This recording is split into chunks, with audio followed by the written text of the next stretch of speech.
निवेदन है कि शोभा देगा बेटे बेटे बेटे ताली बजाना चाहिए जब कि सामने बैठे रहते हैं पीछे देखो कि हमारे भैया बनेगा निवेदन चाहूँ तो ताली बजाना है और कथा में ध्यान लगाना है। आप सबसे निवेदन करता हूँ और शांतिपूर्वक बैठे रहना है, हल्ला गुल्ला नहीं करना है। आपसे निवेदन करता हूँ शांतिपूर्वक बैठे रहना रामनाथ का सुनना तो चलिए आप सबके स्वागत करते हैं साथ ही सबके बीच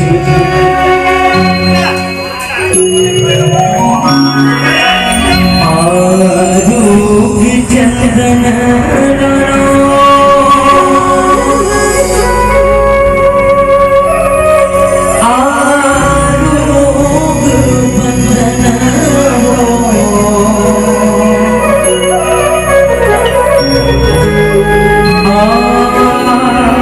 आरूप बंदन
दिव्याना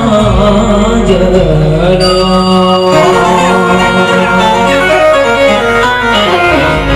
बोल